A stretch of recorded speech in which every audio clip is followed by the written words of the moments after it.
Hello friend, आप सभी का स्वागत है आर के क्लासेस यूट्यूब चैनल पर।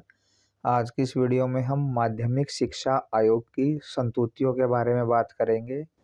Recommendations of secondary education commission, या इसको हम लोग मुदालियर आयोग भी बोलते हैं। तो मुदालियर आयोग ने 1952 में जो है इसकी नियुक्ति हुई थी, इस आयोग को बनाया गया था। इसके जो हेड थे वो मद्रास यूनिवर्सिटी के वाइस चांसलर थे, श्री लक्ष्मण स्वामी मुदालियर। इसी कारण इसको मुदालियर आयोग भी बोला जाता है। और इसके अंदर टोटल 9 मेंबर थे और इन्होंने पूरे देश में घूमकर अपनी रिपोर्ट सौंपी थी कि भारत में माध्यमिक शिक्षा आयोग कैसी होनी चाहिए और क्या इसमें फ़िलहाल कमियां हैं। इसके बारे में इन्होंने एक विस्तृत रिपोर्ट सौंपी थी भारत सरकार को, जो कि 250 पेजों की एक रिपोर्ट थी। काफ़ी बड़ी ये रिपोर्ट सौंपी गई थी। तो इस रिपोर्ट के अंदर भारत सरकार को क्या क्या रिकमेंडेशंस दी थी, इनके बारे में हम लोग बात करेंगे। माध्यमिक शिक्षा आयोग की ओर से माध्यमिक शिक्षा के संबंध में व्यापक सुझाव प्रस्तुत किए गए, जिनका विस्तारपूर्वक वर्णन इस प्रकार है। सबसे पहले इन्होंने बात की थी शिक्षा का स्वरूप, कि शिक्षा का स्वरूप का मतलब है एजुकेशन का क्या स्ट्रक्चर रखना है। आयोग ने शिक्षा के स्वरूप को पुनर्गठित करते हुए निम्नलिखित सिफारिशें दी। सबसे पहले इन्होंने एज लिमिट की बात की है कि माध्यमिक शिक्षा का जो समय है वो 7 साल का होना चाहिए।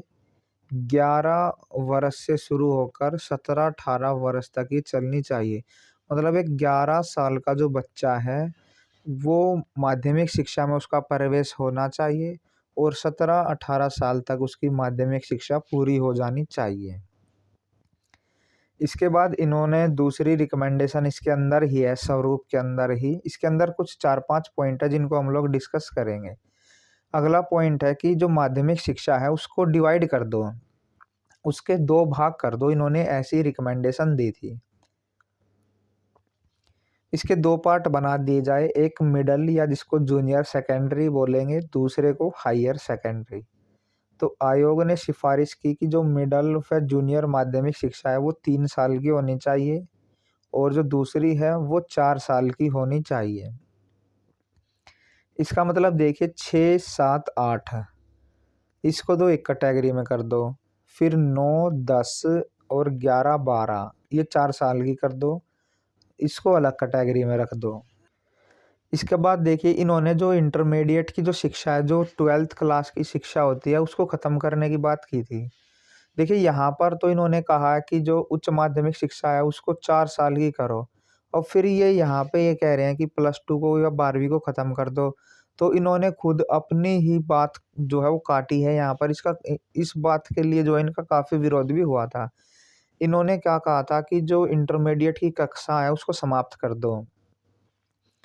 इसको कैसे क्या किया जाए, इन्होंने ये कहा था कि जो सीनियर इंटरमीडिएट है, मतलब जो 12th क्लास है, उसको तो कॉलेज में जोड़ दो, यूनिवर्सिटी के अंदर जोड़ दो उसको, कि जब बच्चा कॉलेज में जाएगा तो वहाँ उसकी +2 होगी।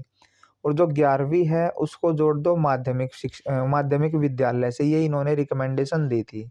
इसके बाद आगे इन्होंने डिग्री कोर्स के बारे में सुझाव दिए थे कि जो उच्च शिक्षा है उसकी जो पहली डिग्री है वो 3 साल की होनी चाहिए। फिर जो यूनिवर्सिटी का कोर्स है, प्री यूनिवर्सिटी कोर्स, उसके बारे में इन्होंने कहा था कि जो विद्यार्थी माध्यमिक शिक्षा उत्तीर्ण करके यूनिवर्सिटी में प्रवेश करना चाहते हैं, उनके लिए 1 साल का तो प्री यूनिवर्सिटी कोर्स होना चाहिए और वो सभी के लिए ज़रूरी होना चाहिए। इसके बाद देखिए इन्होंने भाषाओं के अध्ययन के बारे में क्या सुझाव दिया है। आयोग ने सुझाव दिया कि भाषाओं का अध्ययन करते समय इन्होंने 5 भाषाओं की शिक्षा के बारे में बात की है, और ये 5 भाषाएं हैं: मातृभाषा, क्षेत्रीय भाषा, अगर मातृभाषा ना हो तो उसकी भी देनी है, फिर संघीय भाषा और साहित्यिक भाषा जिसमें संस्कृत, अरबी, फारसी, यूनानी कोई भी हो सकती है, और अंग्रेजी अंतर्राष्ट्रीय भाषा। तो ये 5 भाषाओं की शिक्षा देने के बारे में इन्होंने अपने रिकमेंडेशन दी थी। इसके बाद देखिए इन्होंने शिक्षा का माध्यम की क्या मीडियम रखना है, इसके बारे में भी अपने सुझाव दिए थे।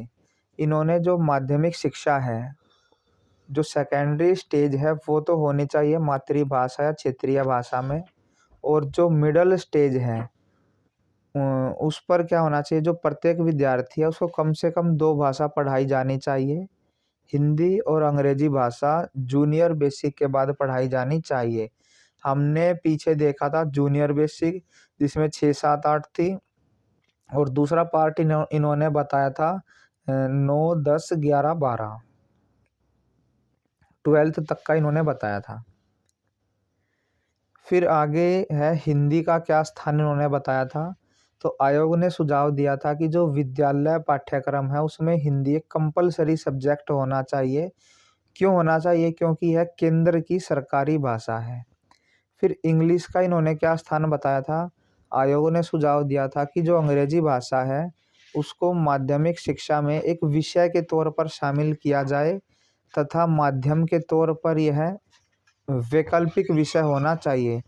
मतलब एक सब्जेक्ट के तौर पर तो सभी को पढ़ाना है, पर जो मीडियम है कि भाई हिंदी मीडियम में स्टडी करानी है, जितने भी सब्जेक्ट हैं, या इंग्लिश मीडियम में, वहाँ पर क्या है चॉइस रखी जानी चाहिए। आज भी चॉइस आप गवर्नमेंट स्कूलों में देखेंगे, कुछ स्कूल आपको इंग्लिश मीडियम मिलेंगे, कुछ हिंदी मीडियम मिलेंगे। तो इन्होंने चॉइस कहा था कि भाई वो बच्चे के ऊपर है हिंदी में पढ़ना चाहता है या इंग्लिश में पढ़ना चाहता है। तो देखिए पहली रिकमेंडेशन इन्होंने स्ट्रक्चर ऑफ एजुकेशन के बारे में दी थी कि शिक्षा का क्या स्वरूप रखना है, जिसमें इन्होंने आयु के बारे में बताया था कि भाई 11 साल से जो है मिडल में प्रवेश हो जाना चाहिए, 17-18 साल तक क्लियर हो जाना चाहिए फिर बच्चा इसमें से। फिर इन्होंने माध्यमिक शिक्षा के 2 पार्ट बताए कि भाई इसको मिडल और हायर में बांट दो, या मिडल को इन्होंने जूनियर भी बोला है।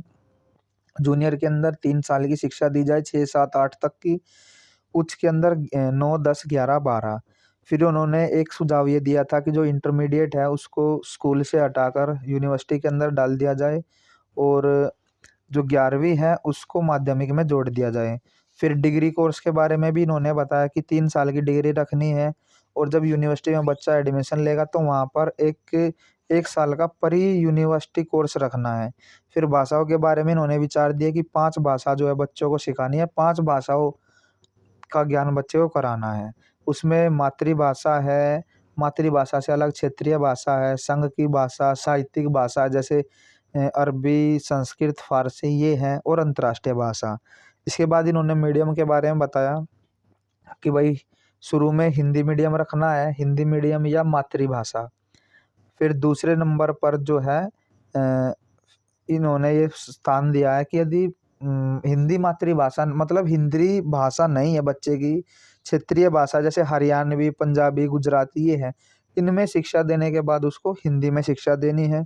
फिर उन्होंने अंग्रेजी के बारे में बताया कि भाई अंग्रेजी की शिक्षा देनी है, पर मीडियम अंग्रेजी रखना ये जो है वो ऑप्शनल रहेगा कि किसी की मर्जी है, वो इंग्लिश मीडियम में पढ़ना चाहता है तो इंग्लिश मीडियम में भी पढ़ सकता है, और हिंदी मीडियम में पढ़ना चाहता है तो हिंदी मीडियम में भी पढ़ सकता है। ये बच्चे के ऊपर डिपेंड करेगा। फिर देखिए इन्होंने करिकुलम या पाठ्यक्रम के बारे में क्या सुझाव दिए हैं। आयोग ने माध्यमिक शिक्षा के पाठ्यक्रम के संबंध में सुझाव देने से पहले पूर्व मौजूद पाठ्यक्रम में समस्या बताई है। देखिए इन्होंने क्या किया है, पाठ्यक्रम के ऊपर सुझाव देने से पहले उसमें कमियां बताई हैं कि पाठ्यक्रम के अंदर क्या-क्या कमियां हैं। पहले तो इन्होंने दोष बताए हैं कि क्या-क्या दोष हैं। पहला बताया है संकीर्ण पाठ्यक्रम, कि जो पाठ्यक्रम है, जो करिकुलम है वो नैरो है। प्रचलित पाठ्यक्रम संकीर्णता पर आधारित है। पाठ्यक्रम पुराने विचारों और सिद्धांतों तक सीमित था। संपूर्ण शिक्षा का एक ही उद्देश्य था कि जो बच्चे हैं उनको उच्च शिक्षा मतलब जो यूनिवर्सिटीज़ की जो शिक्षा है उनके लिए तैयार करना, यही उद्देश्य था। इसी उद्देश्य को ध्यान में रखकर पाठ्यक्रम या करिकुलम बनाया गया था। समाज अथवा व्यक्तियों से संबंधित जो विकास की भावनाएं हैं उसके बारे में उसके अंदर कुछ भी ज्ञान वगैरह नहीं था। फिर आगे इन्होंने बताया कि जो बुक है उसके अंदर क्या है, बुकिश नॉलेज है, थ्योरेटिकल है, मतलब प्रैक्टिकल वगैरह नहीं है, कि भाई ऐसा ज्ञान नहीं है जिसको बच्चा रियल लाइफ में भी यूज कर सके। आयोग का विचार था कि जो वर्तमान पाठ्यक्रम है वो पूरी तरह से पुस्तकीय है, और सैद्धांतिक है। इसका विद्यार्थी के व्यवहारिक जीवन से कोई भी संबंध नहीं है। इसमें किसी भी प्रकार की कोई रचनात्मकता जो वाली क्रियाएँ हैं वे नहीं हैं। आगे इन्होंने बताया कि परीक्षाओं पर बहुत ज़्यादा बल दिया जा रहा है। आयोग का विचार था कि जो उस समय तत्कालीन जो पाठ्यक्रम है वो परीक्षाओं तक ही सीमित रह गया था। माध्यमिक शिक्षा में परीक्षाओं की बहुलता थी, इससे बच्चों पर बहुत ज़्यादा बोझ पड़ता था और फिर बच्चों की जो पढ़ाई में कोई रुचि वगैरह नहीं रहती थी। बच्चे फिर बाद में ही पढ़ाई छोड़ देते थे। इसके बाद आगे है विद्यार्थियों की आवश्यकताओं की पूर्ति करने में असफल। जो पाठ्यक्रम था वो ऐसा था कि जो बच्चों की नीड है उसको फुलफिल ही नहीं करता था। आयोग का विचार था कि पाठ्यक्रम विद्यार्थियों को सही दिशा प्रदान करने में अहम भूमिका निभा सकता है, पर ये खुद में ही क्या है, इसके अंदर बहुत सारे दोष हैं। फिर आगे है विषयों की अधिकता, मतलब उस समय पर बहुत ज़्यादा ओवरलोड था सब्जेक्ट का, मतलब बहुत ज़्यादा सब्जेक्ट बच्चों को पढ़ाए जाते थे। माध्यमिक शिक्षा में विषयों की जो मात्रा थी वो बहुत ज़्यादा थी, जिसका मुख्य उद्देश्य बच्चों को खाली उच्च शिक्षा के लिए तैयार करना था। इससे बच्चों पर ऐसा दबाव पड़ रहा था जिसको मतलब बच्चे सहन नहीं कर सकते थे। बेवजह का दबाव बच्चों के ऊपर उस समय डाला जा रहा था। फिर देखिए जो टेक्निकल और वोकेशनल एजुकेशन है, प्रौद्योगिकी और व्यावसायिक शिक्षा की कमी थी। तत्कालीन समय में प्रौद्योगिकी और व्यावसायिक शिक्षा पर कोई ध्यान नहीं दिया जाता था या दिया जा रहा था, जिसकी भारत को क्या थी, ज़रूरत थी। मतलब टेक्निकल और वोकेशनल एजुकेशन की तरफ कोई भी ध्यान उस समय नहीं था। आगे है अमनोवैज्ञानिक। जो पाठ्यक्रम था वो अनसाइकोलॉजिकल था। उपलब्ध पाठ्यक्रम अमनोवैज्ञानिक या बोल लो मनोवैज्ञानिक सिद्धांतों पर आधारित नहीं था। इसमें व्यक्तिगत भिन्नता को कोई स्थान नहीं दिया गया था। इंडिविजुअल डिफरेंस का इसमें कोई ध्यान नहीं रखा गया था कि जो बच्चे हैं उनका अलग-अलग लेवल होता है, अलग-अलग एज होती है, उनकी नीड अलग होती है, उनका इंटरेस्ट अलग होता है। इन सब चीज़ों का कोई भी ध्यान पाठ्यक्रम में नहीं रखा गया था। इसके अतिरिक्त सैद्धांतिक एवं पुस्तकीय जो ज्ञान था वो भी जो मनोविज्ञान के नियम होते हैं इनके विरुद्ध था। तो देखिए मैं आपको एक बार रिकॉल करा देता हूँ कि जो मुदालियार आयोग था उसने पाठ्यक्रम में क्या-क्या दोष बताए थे कि जो पाठ्यक्रम है वो नैरो है और केवल बुकिश नॉलेज बच्चों को दी जा रही है, परीक्षाओं पर फोकस किया जा रहा है। बच्चों की जो ज़रूरतें हैं उसके हिसाब से पाठ्यक्रम नहीं है। बहुत ज़्यादा विषयों की शिक्षा दी जा रही है, टेक्निकल और वोकेशनल एजुकेशन नहीं दी जा रही है। अन्य साइकोलॉजिकल चीज़ें बच्चों को पढ़ाई जा रही हैं और ये सारी चीज़ें जो हैं उन्होंने बताई थी कि ये करिकुलम के अंदर कमियाँ हैं। इसके बाद देखिए उन्होंने क्या सुधार दिए थे कि भाई ये सुझाव उन्होंने दिए थे। इसके बाद देखिए ये कुछ सुधार हैं जो कि मुदालियार आयोग के द्वारा भारत सरकार को दिए गए थे। आयोग ने पाठ्यक्रम संबंधी उपरोक्त दोषों को केवल उजागर ही नहीं किया, उनके सुधार के लिए कुछ सुझाव भी दिए हैं जो कि निम्न प्रकार से हैं। पहला सुझाव है संतुलित व्यक्तित्व का विकास। आयोग का विचार था कि माध्यमिक शिक्षा का पाठ्यक्रम जीवन के निकट होना चाहिए, मतलब उसके अंदर ऐसी चीज़ें होनी चाहिए जिसको बच्चा अपने रियल लाइफ के अंदर भी यूज कर सके। पाठ्यक्रम सैद्धांतिक या पुस्तकीय न होकर व्यावहारिक होना चाहिए, जिससे विद्यार्थी कुछ ऐसा सीखे ताकि उनका भावी जीवन सफल हो सके। इसके बाद आगे है विविधता एवं लचीलापन। वैरायटी होनी चाहिए पाठ्यक्रम के अंदर और इलास्टिसिटी भी होनी चाहिए। बच्चों की ज़रूरतों के हिसाब से या समय के हिसाब से उसमें परिवर्तन भी किया जाना चाहिए। आयोग ने यह सुझाव दिया कि पाठ्यक्रम में विविधता एवं लचीलापन होना चाहिए, जिससे व्यक्तिगत रुचि और आवश्यकताओं को विकसित किया जा सके। विद्यार्थियों को ज्ञान के जो विभिन्न पक्ष हैं उनके बारे में जानकारी दी जानी चाहिए। पाठ्यक्रम विद्यार्थियों के बौद्धिक स्तर को ध्यान में रखकर उसका निर्माण किया जाना चाहिए। बहुत ज़्यादा वो कठोर नहीं होना चाहिए उसमें सदैव हमेशा परिवर्तन की जो है संभावना होनी चाहिए। इसके बाद आगे है खाली समय का उचित प्रयोग। आयोग का ये सुझाव था कि पाठ्यक्रम ऐसा बना दो कि बच्चे खाली समय में भी अपने बुकें पढ़े। उनको जो है जब उनकी छुट्टी हो तो कुछ ना कुछ उनसे बुकों से सीखे। बच्चों का जो है बुकों के प्रति एक इंटरेस्ट हो। इसके बाद आगे है समाज से संबंधित, रिलेटेड टू सोसाइटी। अब जो मनुष्य है एक सामाजिक प्राणी है, समाज में रहकर ही उसका विकास संभव है। विद्यार्थी जीवन का सीधा संबंध समाज से होता है, क्योंकि विद्यार्थी स्तर पर समाज के योग्य ही तो बनाया जाता है। बच्चे को जो शिक्षा दी जाती है वो समाज के क्या उद्देश्य हैं उनको ध्यान में रखकर ही शिक्षा दी जाती है। इसलिए माध्यमिक शिक्षा का पाठ्यक्रम सामाजिक जीवन के निकट होना चाहिए। पाठ्यक्रम में समाज का महत्व, जीवन में समाज की भूमिका, समाज के तत्व, इनके बारे में बच्चों को एक विस्तृत जानकारी दी जानी चाहिए। इनका ज्ञान बच्चों को दिया जाना चाहिए। इसके बाद देखिए विषयों में सहसंबंध बताया कि विषयों के अंदर एक कोरिलेशन भी होना चाहिए या इंटर रिलेशन भी होना चाहिए। आयोग का सुझाव था कि पाठ्यक्रम में निश्चित किए गए जो विषय हैं वे आपस में संबंधित होना चाहिए, अर्थात उनमें विभिन्नता के आधार पर विभाजन, असहयोग और उनका क्षेत्र सीमित नहीं होना चाहिए। आयोग का विचार था कि प्रत्येक विषय के मध्य आपसी संबंध होना चाहिए। इसके बाद देखिए आगे है अनुभव की पूर्णता का सिद्धांत, principle of totality of experience. पाठ्यक्रम में अनुभव की पूर्णता को शामिल किया जाना चाहिए, अर्थात पाठ्यक्रम में जो विषय पढ़ाए जाते हैं उनके अतिरिक्त वे सभी अनुभव जो बच्चों को विद्यालय में, विद्यालय से बाहर, खेल के मैदान में या बच्चों को अपने माँ बाप के साथ जो भी अनुभव मिल रहे हैं वे सारे कहीं ना कहीं जो है रिलेटेड होने चाहिए। इन सभी का प्रभाव समूचे व्यक्तित्व पर पड़ता है बच्चे के। तो पाठ्यक्रम के में जो है वो जीवन के हर एक पक्ष को शामिल किया जाना चाहिए, ताकि जो विद्यार्थी है उनका एक संतुलित विकास हो सके। इसके बाद आगे है माध्यमिक शिक्षा के पाठ्यक्रम का पुनर्संगठन।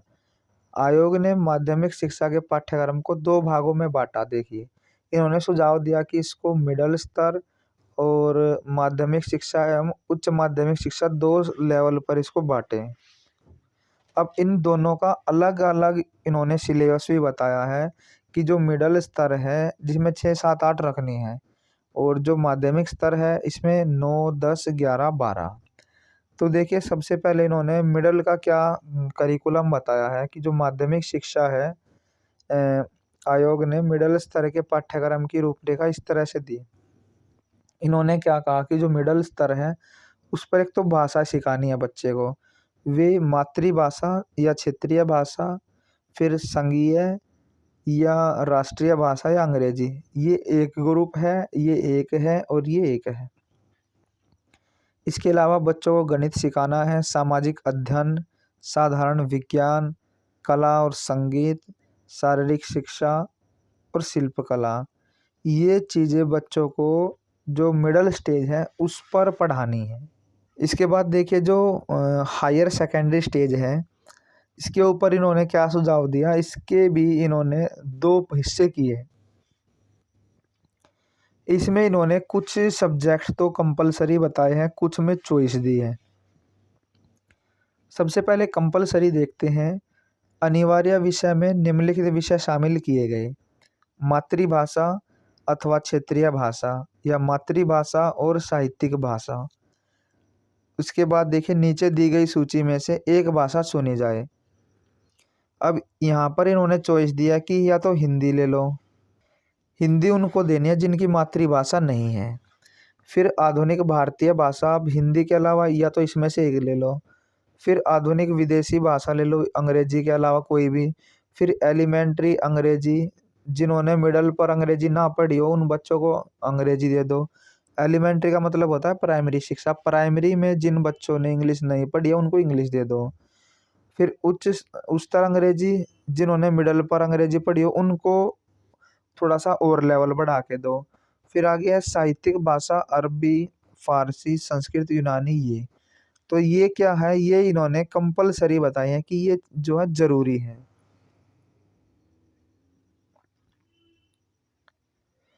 इसके बाद देखिए सामाजिक शिक्षा, 2 वर्ष के लिए एक जनरल कोर्स इसमें रखो।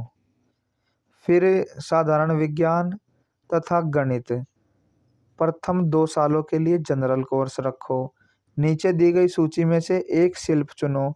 शिल्प देखिए, इनमें से एक शिल्प का सब्जेक्ट भी चुनना है बच्चे को, जैसे लकड़ी का काम हो गया, बाग बगीचे का, धातु का, कताई बुनाई का, कढ़ाई सिलाई का, वर्कशॉप प्रैक्टिकल, छपाई का, मॉडलिंग का, हस्तकला का प्रशिक्षण, एक ही ये दो। तो देखिए मिडिल स्तर पर इन्होंने क्या किया, एक चॉइस दिया बच्चों को कि इनमें से एक भाषा लेनी है। कोई भी एक भाषा ले लो, हिंदी ले सकते हैं, हिंदी उसको लेनी है जिसकी मातृभाषा नहीं है, और जिसकी मातृभाषा हिंदी है उसको आधुनिक भाषा लेनी है, या अंग्रेजी के अलावा कोई विदेशी भाषा ले लो। जिन्होंने अंग्रेजी पढ़ी है उसको कोई विदेशी भाषा लेनी है, और जिन्होंने अंग्रेजी नहीं पढ़ी है एलिमेंट्री स्टेज पर उनको अंग्रेजी दो, और जिन्होंने अंग्रेजी पढ़ ली है उसको थोड़ी सी उच्च तरह की अंग्रेजी दो, या साहित्यिक भाषा। मतलब इनमें से क्या है, चॉइस दे दी कि इनमें से कोई भी एक भाषा का चॉइस जो है, या एक भाषा का चुनाव बच्चे को करना है। इसके अलावा बच्चे को क्या करना है, सामाजिक विज्ञान का सब्जेक्ट पढ़ना है 2 साल के लिए, गणित और विज्ञान लेना है, सामाजिक शिक्षा ये अलग है, सोशल साइंस, सोशल स्टडीज जिसको हम बोलते हैं। और एक देखिए शिल्प का सब्जेक्ट लेना है बच्चे को, जो ये कंपलसरी है। इसके बाद देखिए ऑप्शनल सब्जेक्ट इन्होंने क्या बताया, इन्होंने क्या किया, जो टोटल इन्होंने 7 ग्रुप बना दिए, और उन 7 में से किसी में से ही बच्चा कोई भी 3 सब्जेक्ट ले सकता है। अब 7 ग्रुप इन्होंने क्या क्या बनाए थे। पहला है मानविकीय ग्रुप, जो ह्यूमैनिटीज ग्रुप है। इसके अंदर देखिए इतिहास, भूगोल, अर्थशास्त्र, गणित, नागरिक शास्त्र, गृह विज्ञान, समाज शास्त्र, मनोविज्ञान, तर्क, संगीत है, शास्त्रीय भाषा है, या अनिवार्य भाषा। तो जैसे एक वर्ग है, इस वर्ग में से कोई भी 3 सब्जेक्ट बच्चा अपनी चॉइस के हिसाब से चुन सकता है। फिर आगे देखिए साइंस के ग्रुप में इन्होंने क्या क्या सब्जेक्ट रिकमेंड किए। केमिस्ट्री है, जैसे रसायन है, फिजिक्स है, बायोलॉजी है, जियोग्राफी, गणित है, शारीरिक रचना और शारीरिक विज्ञान। यहाँ से भी 3 सब्जेक्ट बच्चा चुन सकता है यदि साइंस स्ट्रीम लेगा तो। फिर कॉमर्स लेगा तो वाणिज्य, अर्थशास्त्र, लेखा, वाणिज्य, भूगोल, नागरिक शास्त्र, शॉर्ट हैंड, टाइपिंग, इनमें से 3 सब्जेक्ट कोई भी बच्चा चुन सकता है। फिर आगे है देखिए होम साइंस लेगा बच्चा, तो उसके लिए क्या है, गृह शास्त्र है, आहार पुष्टि रसोई का काम है, गृह प्रबंधन, नर्सिंग है, माता या शिशु के कल्याण संबंधी विषय है। फिर आगे है टेक्नोलॉजिकल ग्रुप में क्या है, व्यवहारिक विज्ञान है, मैकेनिकल इंजीनियरिंग के तत्व हैं, इलेक्ट्रिकल इंजीनियरिंग के तत्व हैं, जियोमेट्रिकल और व्यवहारिक गणित के विषय हैं। फिर जो बच्चा कृषि लेगा उसको सामान्य कृषि है, बागवानी या वनस्पति शास्त्र है, कृषि रसायन है, पशुपालन, इनमें से कोई भी 3 सब्जेक्ट उसको लेने हैं। फिर इसके बाद आगे है फाइन आर्ट ग्रुप। इसके अंदर क्या क्या सब्जेक्ट है, कला का इतिहास है, नृत्य है, चित्रकला है, मॉडलिंग है, संगीत है, ड्राइंग है, इनमें से यहाँ पर देखिए 6 है, 6 में से बच्चे को कोई भी 3 सब्जेक्ट लेने हैं। तो उपरोक्त के अतिरिक्त विद्यार्थी अपनी इच्छा से एक से अतिरिक्त विषय भी ले सकता है। इन्होंने क्या कहा, इन्होंने टोटल 7 ग्रुप बना दिए, तो बच्चा जिस भी ग्रुप को सिलेक्ट करेगा उसमें से 3 सब्जेक्ट बच्चे को उसमें से चूज करने हैं। फिर इन 3 के अलावा एक सब्जेक्ट जो है बच्चा एडिशन में ले सकता है। अब देखिए जैसे कई बार क्या होता है, आपने बहुत सारे बच्चे देखे होंगे, जब मैं पढ़ता था तो मेरे पास जो थी वो नॉन मेडिकल थी, तो मेरे पास जो सब्जेक्ट थे वो फिजिक्स, केमिस्ट्री, मैथ और हिंदी इंग्लिश ये सब्जेक्ट थे। और जो मेरा फ्रेंड जो था उसने एडिशन में बायो भी ले रखी थी, तो उसके पास 6 सब्जेक्ट थे। तो फिजिक्स, केमिस्ट्री, मैथ के साथ मान लो कोई बायो भी लेना चाहता है तो वो भी ले सकता है, ये इन्होंने रिकमेंडेशन दी थी। तो उम्मीद करते हैं आपको ये वीडियो पसंद आई होगी। यदि ये वीडियो आपको पसंद आई हो तो इसको लाइक करें, शेयर करें और कमेंट बॉक्स के अंदर अपने कमेंट ज़रूर डालिएगा। तो मिलते हैं किसी ऐसी वीडियो में, तब तक के लिए धन्यवाद।